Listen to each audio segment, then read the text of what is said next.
We have quorum, and it is 6 p.m. Let's dive in. Welcome, everyone. Thanks for joining us today with a couple of changes to the kind of the expected plan for today. Thank you for joining us there. Thanks to staff for preparing the agenda and presentation for today. I'm going to go ahead and call this meeting to order. Can I take a roll call, please? I guess I'll start around this way. Commissioner Popkin. Commissioner Yamamoto. Commissioner Rodriguez. Commissioner McCoy. Commissioner Christ. Commissioner Mochari. Commissioner Peck. Laura Moody. Harold Dominguez. Jenny Wood. Commissioner Parker. Commissioner Hidalgo Ferry. Commissioner McGillivray. Great. We have quorum with Commissioner Berthold not present. Okay. Great. With that, we will move on with our agenda to strategic update of redevelopment projects. I believe I will turn that over to Laura.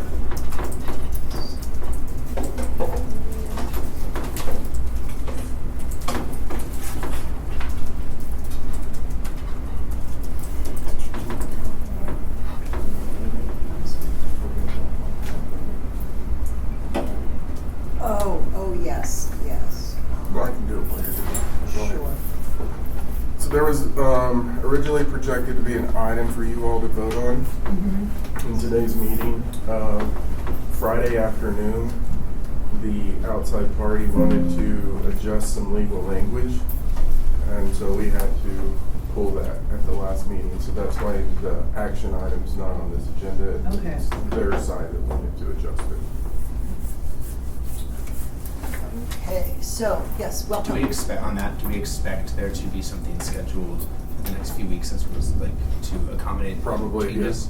Yeah. Probably. They, it is a time-sensitive issue. It is a redevelopment agreement. They, I let them know that the next meeting is October 28th, but we would have to schedule a special meeting if we wanted to get it in soon. All right, well, welcome to our Urban Renewal Board meeting. So, in the absence of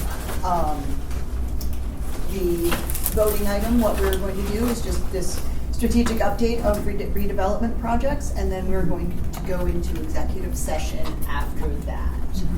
So I just thought I'd run through these just as a refresher so that you can look at what we're going to go, the projects we're going over this evening with this lens. And just a reminder that our job here is to eradicate blight and prevent blight from coming back. So I won't read them all, but just like I said, you'll see blight and then think through what it is and then what we would be doing to eradicate it. So slum deteriorated structures, adaptive reuse would be something to do with eradicating the blight and something like that.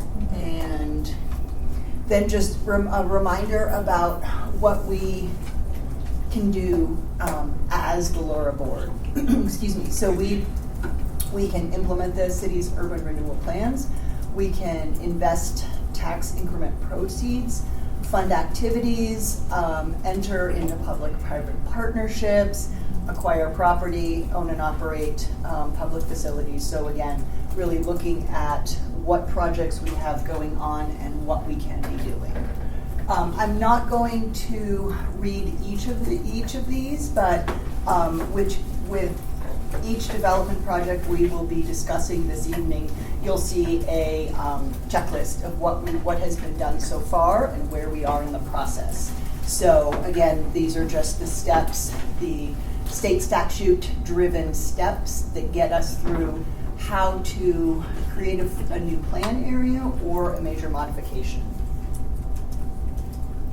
So the first that we're going to talk about is the redevelopment at Nelson Road and Hover Street. So where we are in the process, this is a major modification of the Southeast Longmont, the Twin Peaks Mall area urban renewal plan area. So what has been done is the notice of intent was sent, the blight study was conducted, and then in my code here is red box means the process has been started but not completed. We've started the discussions with the county to start the 120-day negotiation period, and then we're starting the discussions with each taxing entity over the TIF allocation. We do have meetings scheduled in the next couple of weeks. This has gone to Planning Commission for compliance with the comprehensive plan, and then this starts the 30-day notice of the public hearing to create and/or adopt the plan by City Council. These are slated to go to City Council for adoption of the plan modification in October. So as a reminder, we've got the Twin Peaks Mall Urban Renewal Plan area with the existing TIF, and then we have these two areas of this new planned TIF Area 2. And this is the development project right now that we refer to as the Hines development. So a little bit about this site and the history of this site. It was 800 South Hover is the location of a former Walmart, and the Walmart closed in 2011, and the building was demolished in 2016, and the site has been vacant since then. And what I like to tell people is that my daughter was born about the time that the Walmart closed and is now a freshman in high school. So the vacant property right now is, think of it as a freshman in high school. Site safety issues, there are extensive site safety issues, extensive calls for service. Many of you will remember the car rallies, the unauthorized car rallies that led to the death of a teenager. So there have been extensive site safety issues here, and its own mixed-use regional center.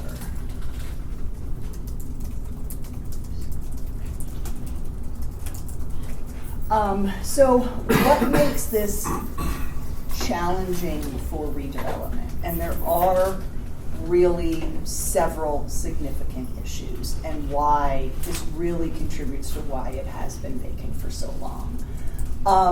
It's adjacent to the Village at the Peaks, and we do applaud the success that we have seen at Village at the Peaks, but we don't want to see that cannibalization with another retail development. So this isn't the best site for new commercial or new retail. There are multiple site ownerships. There are several site owners. The property is segmented in a way that there has to be communication and collaboration with site owners, and there hasn't been in the past. There's also challenging parking easements. This is Hobby Lobby, and there is a parking easement with this property that gives them that requires their consent on development and use of that parking lot. Access is very limited. This is a right-in, right-out. Mm-hmm. This is the true access here, and then this is a very convoluted access off Bent Way. So there is, like I said, it's only a right-in, right-out, and so it hasn't been really ideal for commercial. So the story that really gives you a sense about all the complicated issues is that the parcel underneath the Walmart was actually owned by two separate individuals. One of the individuals owned the building. And at the time, we were actually trying to, I think it was At Home, we were talking to them about utilizing the old Walmart location, because that's typically how they would operate. They couldn't come to agreement on that. And the deal ended up blowing up on them. What ended up happening is the guy that owned the building and owned part of the parcel demolished the building and didn't tell the other property owner because they didn't have to. And so that really is just highlighting the property owner dynamics. Can't minimize, the parking easement with Hobby Lobby, because it basically restricts anything there as long as that's in existence. And so this is the If you had property ownership as a word in the dictionary, this one would be like front and center as to why it's so challenging. Right.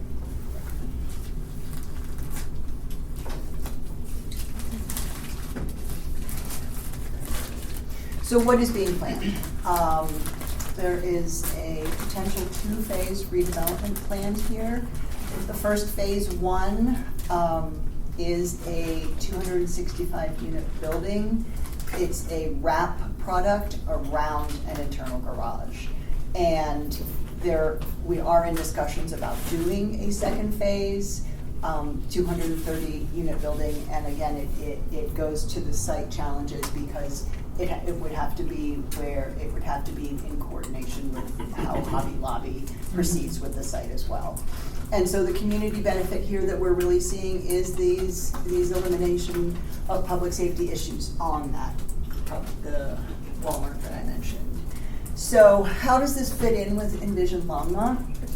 This is an area of change in the city where growth would be desirable.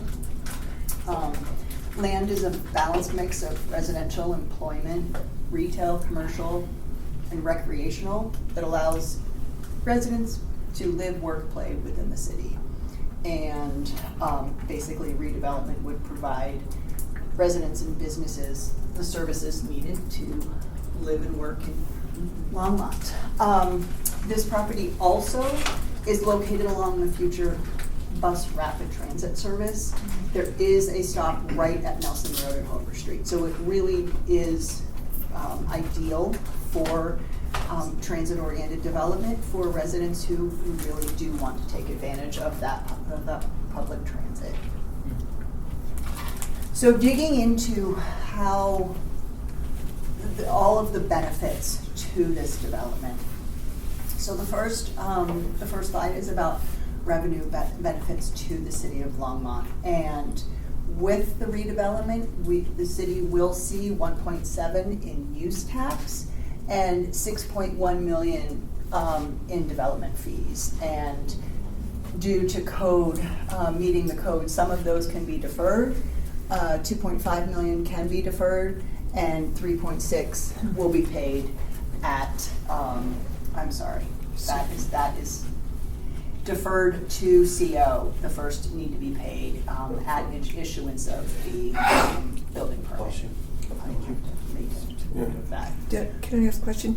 Does CO refer to certificate of occupancy? Correct. So when you say 3.6 paid, is that's broken down per unit or per the building? Per building permit. It's Sorry, the building The 3.6. permit. building permit, not the occupancy of the units. Correct. That is a typo. I need to change that. I apologize. No, for that's fine. The confusion. And so why is this important? I think when, for those of you that aren't on the council and got to see our council budget that we were proposing to everyone, the biggest headwind that we were seeing coming into this budget process that we're dealing with today and potentially projecting into next year is sales and use tax, and specifically use tax.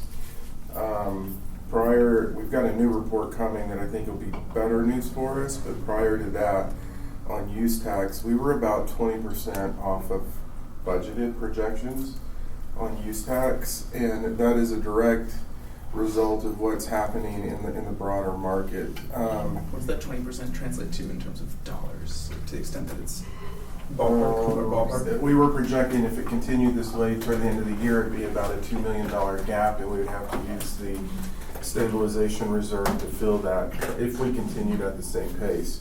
We think that's going to hopefully pull in a little bit, but that's related to the economy.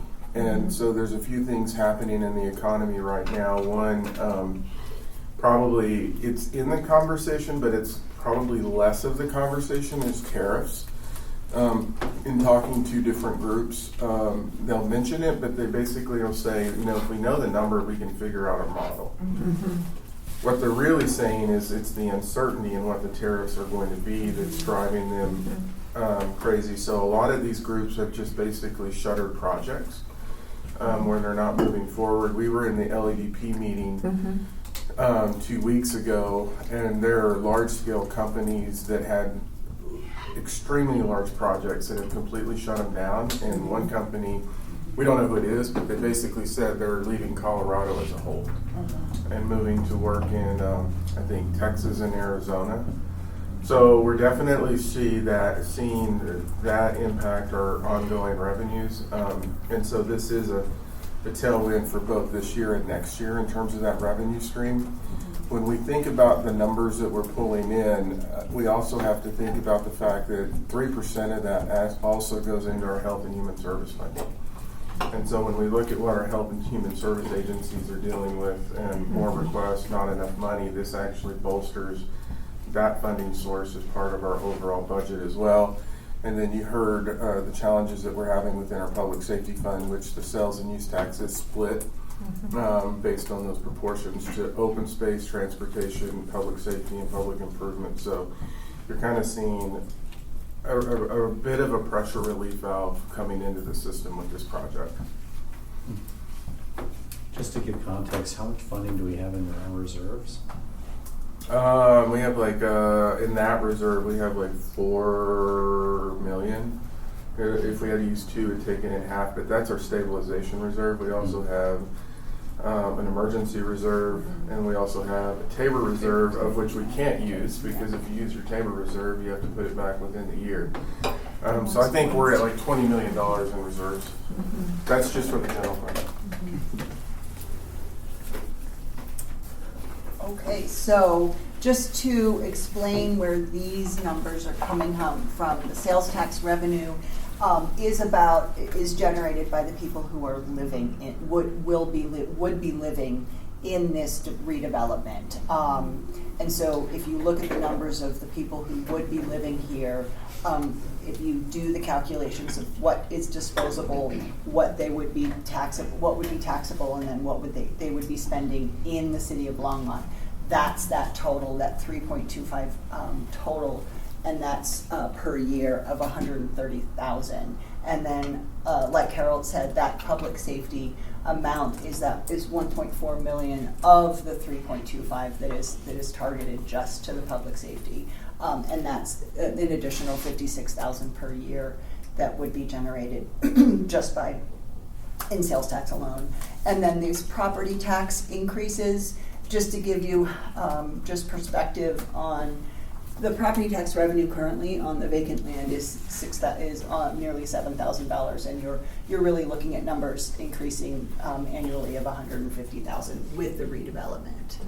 So the numbers are produced by Implan, which is a software that's used nationwide that has been tested for quite some time in terms of developing this. So we now have that in our system, and now we're also acquiring Placer, which is a different software system that lets you know where people actually travel and where they spend their money.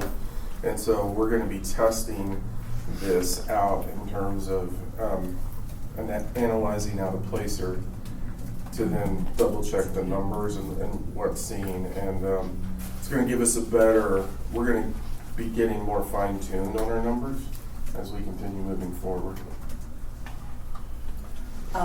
And then just really looking at additional benefit to the county and what we would be seeing in use tax. And again, that sales tax revenue generated by the residents of this redevelopment, and then what the property tax revenue would look like over the 25-year TIF period, and then starting at year 26, and then again, it's that comparison of what it looks like right now. And remember, there's no, we're not going to the county for a contribution on this project. Correct. Thank you for that clarification. Yes. So the county's getting the full amount. Yep. Correct. Would you go to send the slides after to the group? So that- Oh, thank you. I was hoping that too. Yes. Thank you. So St. Vrain Valley Schools. So what we're seeing then would be 11.7 million over 25 years in property tax revenue, and again, it's that comparison where we're looking at 28,000 right now, and then it's the 2.3 million over the 25 years of the override, and then 9.47 of the state backfill. In addition, there'd be additional funding sources per student.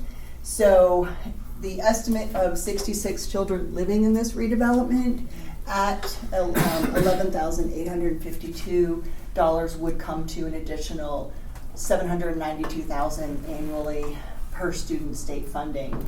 And then this additional would generate at the development cash in lieu payment, the one-time payment of $714 per unit comes to $182,000. So Laura, this is the first time I've heard about the input to the school district and per student. Harold, is this per development that this goes to? That's amazing, and it's a great talking point for the anti-apartment people, is that this also contributes to our educational system. So normally, this was a change we've made. Normally, we would only talk about what the impact is to the city only. But the reality is all of these development projects impact all taxing entities in this area. So we wanted to really highlight what it meant for the county, what it meant for the school district, to really show how this is bringing dollars into multiple jurisdictions. We should do this for all developments so that the residents. We will. This is one of the things we talk about in my review about how do we make this better. And so there you go. And we haven't said what your review is going to give you. So just wanted to highlight that before we read it out. And so, like we said before, that this redevelopment agreement for the Hines, redevelopment did get pulled to the next meeting. So we are, not voting here. So the second major modification that I'm just going to review tonight is that Second and Martin major modification, and similar, we are moving at the same speed and at the same place as the over in Nelson, where we have done the blight study, the impact report, started negotiating, or haven't yet negotiated the IGAs, and did go to Planning Commission, and then the minimum 30-day notice to the public hearing. So in an ideal world, at the end of October, we'd be bringing these IGAs for approval to the Laura board by the next board meeting. So that's where we are with that. And just a reminder that we are in the southeast Longmont urban renewal plan area, and we are here at 2nd and Martin. And this is a photo I took today of the project being constructed. It's a 200-unit multifamily residential. It is under construction, looks wonderful, and they're looking at occupancy first quarter of 2026. So moving on to project. So let me just go back. So the Second and Martin, actually, when we think about it and the work we're doing, think about it in connection to the sugar mill and the work we're doing there. So, And the reason for that is because the TIF that is generated from that can be spent anywhere in that whole area. As we're moving in that direction, yes. And that used to be a salvage yard. so TIF generated here can be spent there. That is correct. Okay, so moving on to some new projects. A new potential major modification is the First and Main redevelopment.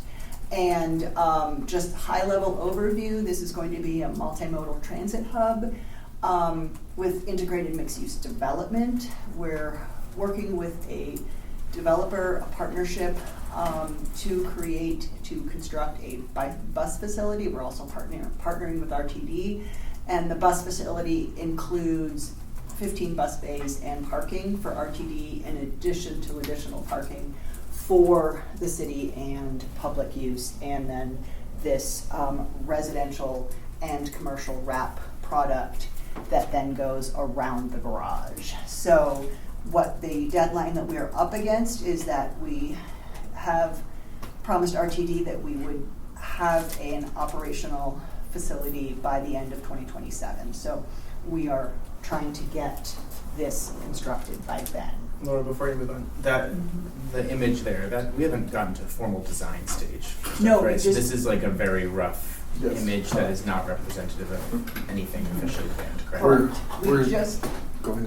We just had our design kickoff with the architecture firm last week. Time is fuzzy.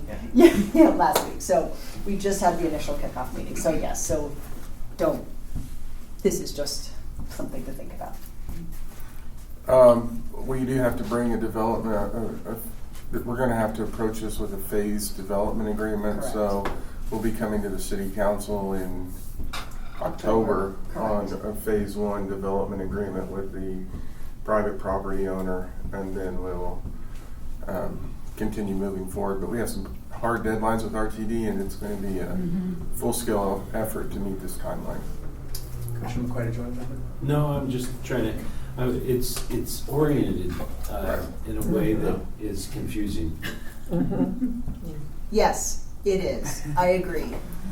It is. You're looking south on Kaufman Street. Right. Yes. And I kept trying to think Yes. what's over on this side, and that's the, Where's cheese We're and not porgies used to on Kaufman that? Street. It's back here. yeah, that's Other part side of of the it. rail tracks. It's where Laura had her hand is where the cheese importers would be. Yeah, that's just the orientation. Yeah, no, you're right. It is a confusing orientation. So I have a little different question. In the design standards, I'm really big on would we have to change the code to make it a very obvious bus depot, not just another square building that could look like another apartment?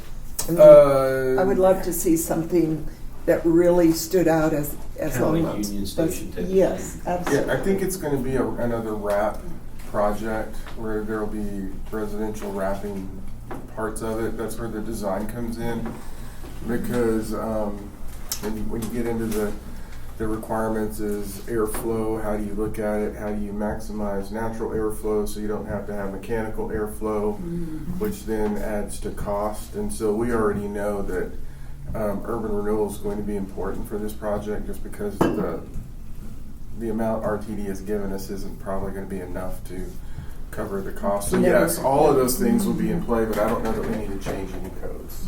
It would be nice to have an architect who wants to put his stamp on, I built this building, rather than, where is that building? So, thanks. So this will be a good one to experience because we are starting from the very beginning. So I've just done some preliminary outreach to our consultant to execute the blight study. So I'll start at the beginning and do the 30-day notice of intent to conduct the blight study sent to the property owners, and then again move down the list. This is also an interesting project. So this connects to the first one we talked about over in Nelson, because that's a BRT stop, of which then BRT is going to be running to this location in the fall of this year. We're going to start construction on the at-grade crossing for Boston, where it'll come straight across and then cross Ken Pratt and then cross, connecting to Kaufman.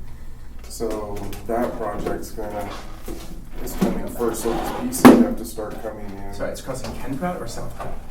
So Are you talking South about Pratt, South Pratt, this South map? Pratt, South Pratt, Ken Pratt, South Pratt, South Pratt. Yeah. Yes. South Pratt Parkway, yes. And so, but we need the at-grade rail crossing to occur. First and Main, right there. So we can do that, and then that'll actually trigger the signalization of Boston and Main Street at the same time. So then that'll have another impact to Main Street. And going back to Commissioner Peck's question there on the design, or comment on the design, part of the intention of City Council's Urban Renewal Innovation Zone direction was to kind of create more flexibility for these kinds of projects, right? Like that's where that's headed as well, to complement and create more More options. design. Yeah, exactly. Not lock into certain. Thank you. Yeah. And then we're in the initial phases of a new potential modification in the Sugar Mill District. We're in early phasing for an RFP for an infrastructure master plan, and that we're also in communication with the property owners to form a special district to fund the infrastructure master plan. acknowledging that we need to see the redevelopment of that area in its entirety. And we realize that all the site challenges and ownership challenges really, the sites won't get developed, won't get redeveloped on their own. So we do need to look at that overall infrastructure master plan. So we've been we need to do some preliminary work again once if and when it gets annexed into the city and then into the urban renewal. We would then start that process again about from the start to initiate that blight study and the blight study update. So, urban renewal innovation zone. Did you want to speak about this? It actually ties right into what we were just talking about before, but thanks for commenting. So just wanted to highlight here that for the City Council gave direction to create an urban renewal innovation zone back in, May, I think. Yes. And so I don't know if it's actually come officially to Lura yet. There's no input requested today, but more just tying that in as a concept to all of the projects that Laura and Harold were just going through. That the whole goal of once this is established, that this would help look at different code updates or other streamlining within our redevelopment approach to make it easier to attract quality developers who might want to put their name on something. Exactly. Or folks who want to, especially, and work with the city more closely and more flexibly to navigate some of the complexities of the site redevelopment, even when you have tools like TIF. There's no substitute for kind of ease of operation and planning as well. I don't know if Harold or Laura want to speak to kind of the current status of this, but. Well, Grant's the one, and he's out, Yeah, so. and Laura, go ahead. Yeah, sure. I mean, like you said, we presented to City Council at a study session in August, really looking at what can be presented, what can be implemented in 2026. And what that looks like is working on draft language for a height allowance in new zoning district, code updates, looking at how code updates can facilitate, and then once again the rapid response development program and how that will apply to specific projects and to get projects through the process more quickly. And I think they're also out for a bid or for the images to give you different heights and different the rendering work, so they're doing that too.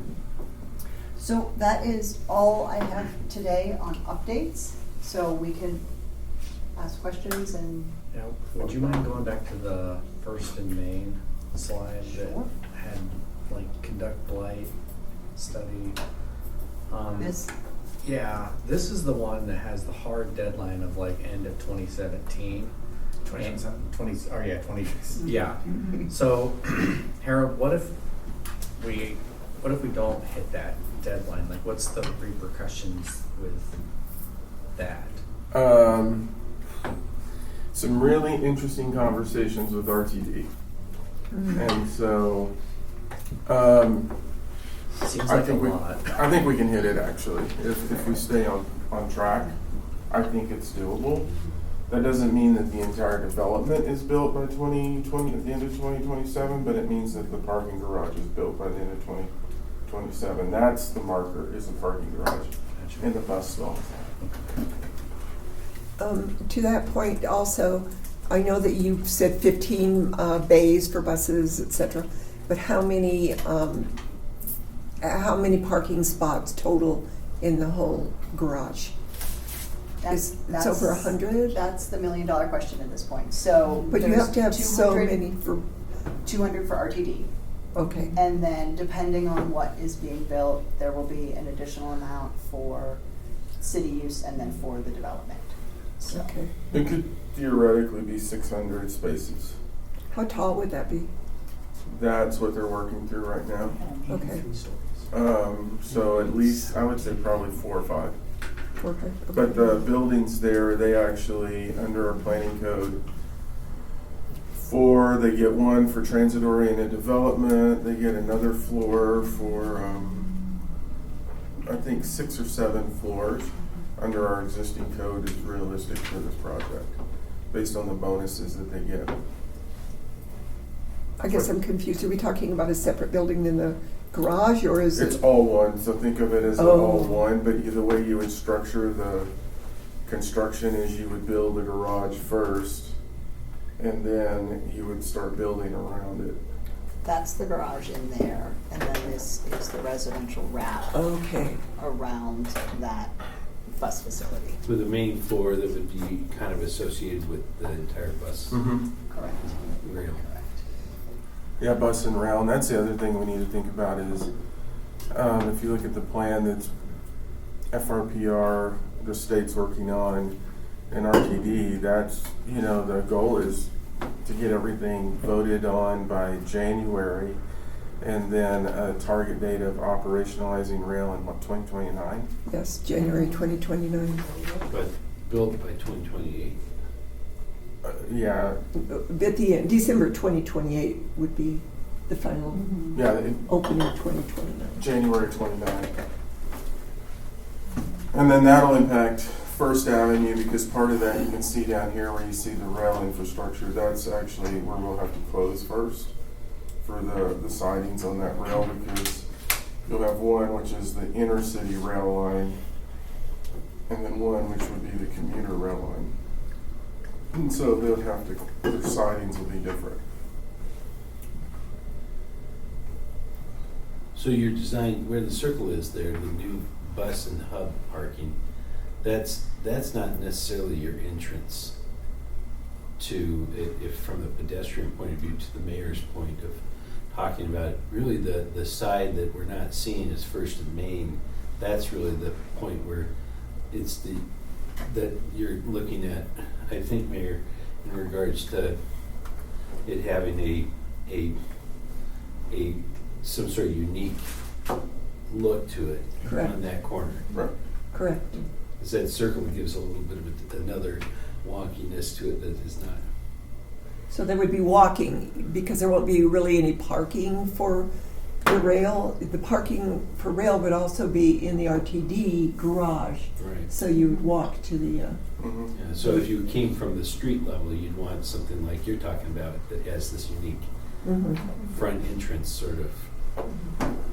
yeah. That's exactly. I think where this is going is that I'm glad to hear the design is starting to be initiated. That's going to be really critical. Yeah. I mean, this is a huge change, right? It's in an area of change. It's all in the area where we can handle more growth in the community, but this is going to be a huge change, and so the design on how it's going to integrate is going to matter extensively.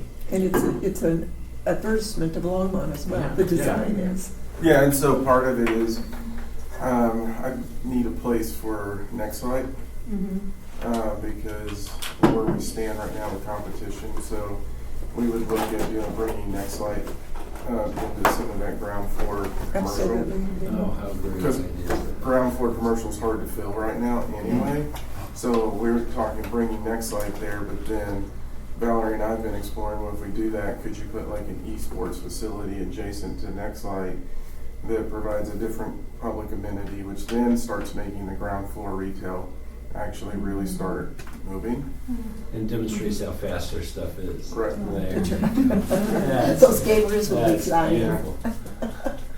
Yeah, it's great. And it brings a revenue source Of course. to do that. So. Great. Laura, did you have anything else on presentation for this? That's all. That's all. Thank you. Thank you. It was very good. Other questions, Wes? No, sorry. Commissioner Farron? Here? Yeah. Hi. Commissioner Arthur. Good evening, everybody. I just had a question on a similar question. It'll sound very similar to my question last time, which was about home ownership. I love this focus on the transit, and also obviously there's a major commitment to RTD, so it's good to hear on the timelines and the goals, etc. At what point is I saw residential listed in there along with commercial and other mixed use. At what point is that commitment going to be one potentially made but also asked? We're starting the conversation on residential right now. It'll probably be fine-tuned over the next 6 months. The biggest piece right now on the home ownership aspect of it is just the construction defect legislation still. And I don't disagree, and that's and what might we do with this much time in advance to really look at how do we solve that problem, even if it's just for this project, to show with this huge project what could be done around construction defects. And it could be very costly. Yeah. It might be paying the difference of insurance. It might be, right? But I would just be curious. Yeah, we're Can I actually piggyback on that for a second, just to add, like, even in the context of the urban renewal innovation zone stuff, like when we're looking at our code, and we're looking at what we can control, is there an element to speak to this that we can think strategically, especially based on the True North project experience and other stuff? Yeah, there is. We're actually not related to this. There's another project that Molly and I are talking about that may be a little bit easier to cut our teeth on, is to look at under the housing authority or the city actually creating condos, but to really dig into what is the headwind on that, to look at it. The challenge with this one is they're not separate buildings, so you grab the entire building in terms of construction versus if we were to look at another project that had multifamily for rent but had separate buildings, you're minimizing kind of your liability on that because it only applies to the building, the pod that exists. This one's a little bit different simply because it's all one building. And but yeah, we would love to figure out a way to do it. But we could probably get the insurance cost, well, we would probably have the insurance companies tell us they're not going to insure it. And that's really that's the issue on that. Yeah, to your point, I agree with you. I think something needs to be there. But I see in Denver that they are developing luxury condos, and this is the type of place where if you're going to be able to try to produce that type of product, I would think this is where you'd want to do that. But maybe you want to talk a little bit about what the headwind in that realm is for like a city of Longmont. It's just the price points that you're getting for this, and I think it's like when we talked about Hover and Nelson, is that project would probably pencil in Cherry Creek because the rents are at a point to where they make sense for a wrap product. That's why you're also seeing some of the luxury condos in Denver and you'll see condos in Boulder because they can charge so much for the unit that it's actually mitigating the expense of the insurance if it's even there. And so that's then your market pricing that starts sliding in to say, does it make sense or does it not? Go ahead, Marta. Thank you. Is there a space for that conversation? I know we're here for Laura. I know there's other items on the agenda, and we were here, I think, over an emergency meeting situation versus just a regular board meeting. But I do think it would be a real disaster in my mind as somebody who is a Longmont resident in 15 years to look back and be like, oh, what if? The other thing I think is really important about that site, so whenever I'm showing people the Union Station tour, all those pieces, there's a major piece of history at First and Main. And so if we even get to the point where these are really nice condos, very expensive condos, and we don't bring into the piece of, there was a Conagra facility there. This is truly gentrification if we look at the history of Longmont, if we are not careful. So I would just encourage, what might we do? And is there an opportunity to get the full building? Is there an opportunity to do some market? Like if somebody wants Penthouse Palace, but let's not make that whole thing, make that whole complex. People talk about are we boulderizing Longmont? And we're not looking at it now, but that to me is the risk. It could be a fabulous project, but and y'all probably have had some really in-depth conversations about the risks that are being taken by this group with the development. I just haven't been part of them yet. So I agree with that, especially because this is a TOD, and that is the point of having all of this transit in one spot.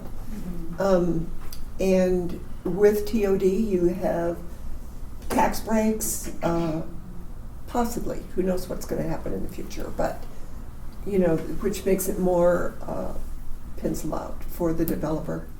So in this area, I think transit-oriented development, especially on the first. And we also need to think of walk-in, walk-out on the bottom floors for people aging out of stairs. Yeah. So, Well, the good news on this is it will have elevators. Unlike Right. all of the suburban style apartments are the ones that, so this will minimize some of that too. We're just not far enough along in the process. exactly, that's another, And then it's what are the That's another sales need. prices and or the rent's going to justify. and we have no idea in 2 years what that's going to look like. Right. So, I would consider something like the village the village co-op type scenario where they actually have a HUD mortgage, and so those are for sale, but they're owned by the corporation, so they own a share of the corporation, so they're not held to the standard of the defect law. That's going to depend on the property owner because we don't own all the property. That's the difference in this is we've acquired what we need for the transit station. It is a separate property owner. Is the property owner of the developer of apartments, or are they looking for a partner in that? They do that. That's what they do, and they do different versions on it. So that's really going to be their decision because that's the development agreement in this. In that we're focused on the parking garage, the transit station. They own the parcels adjacent to this, and so it's a different ownership structure. But you're trying to integrate it into a more urban design that is a wrapped product. We'll own what's on our parcel. They'll have the wrap connected to it, and that's what everybody's starting to try to figure out. Yeah, I'm just wondering if the whole wrap has to be market rate, or if it could be, because the village co-op is 55 plus, so I think that's where they get their tax credits from. But also, to Mayor Peck's point, that's senior living right there, and it's by transportation, and it's by all the commercial, core services that the seniors would like to be close to. So, anyway, just All of these are options as we're heading into it. We're just doesn't have to be too early all four Right. sides, but it could be maybe one end of the building. I don't know how many units that would be. It's a great conversation. Any final comments from folks who haven't spoken yet? If you don't mind, I was just going to ask, when might that other conversation? I didn't hear an answer. When might it happen? Where is the space for additional conversation, and who would be at that table? It might not be me, it might be like the housing team here at the city or something like that, but it was just a curiosity. I think part of the conversation, I would love to hear about what other communities in Boulder County are doing to solve that issue. And so maybe something that we could hear a little bit more from your perspective about what Boulder's doing in that space and other communities that you see. So far, sometimes we get so focused on Longmont that we aren't focused on what's happening outside of Longmont that you could bring into that conversation. I think would help a ton. We can have a Lura meeting, bring the housing folks in to talk. I think that'd be a really interesting combination. Yeah. I'm just going to suggest that same thing. what I think would be interesting would be have all the city managers talk to us because they know what's going into their cities and what the development is, what the design standards are, what the headwinds, everything, and listen to them as a group. I think they have the best input, insight. That's a great suggestion. Yep, we can get it scheduled. Yeah, That would we be can- fun. We can talk about that. Thank you for prompting that. I'll just build on what Commissioner Loachman was saying. It was just, we get really one chance to do this right? And so we have some of the tools in the toolbox that we're starting to enable. Staff's doing a great job of starting to pull the properties together and get the redevelopment agreements in place. A lot of cities would probably be jealous of Longmont's position to really shape kind of the next generation of what the city will look like, and if not generations. And if we can make it look like those mountain cliffs and that, Yeah, right. for the swallows. No, But on a serious note, I did want to just put a plug in if we're at the early stage of design, very early stage of design, if the construction defects law is going to still be a thorn in the side here, how wedded do we have to be to a fully connected wraparound versus something like an 8-plex, 4-plex, 6-plex type products that are like chunk this up a little bit more, that would allow for more creative for sale opportunities and more insurability. I don't integrated think we're that wedded to it, and there's actually some opportunities as you get closer to Boston where you may be able to chunk it out a little bit. Yeah. And those are just concepts we can throw in. I think that'd be great, especially if that's going to alleviate some of those pressures and not put that at an insane price point. Right. And I do think that's actually where the housing world may slide in a little bit, is what we talked about. Obviously, where Molly and I are talking about is not this location, but it is an urban location. Mm-hmm. Is if we can get the property from a housing standpoint and mimic what we did on True North, but for sale condos, that's maybe the space where you start digging in and pulling these examples out, because then it's not a developer, it's a government entity going through a partnership with a developer, identifying these things, which I think will have more of a, it will resonate more with the legislature if we're in there saying that we got to this point and it's not going to work, and here's why it's not going to work. Okay. We could almost do that off of True North. Thank you. I had one other question. It's actually from the presentation. Thank you for that information. You don't have to go back into the slides necessarily, but it was the projected benefits, which I think are really good. Or they're described as revenue in this particular presentation and conversation. But I'm curious about, with the increased revenue, there's also an increased cost. And just from a transparency standpoint, where does that get brought into the conversation?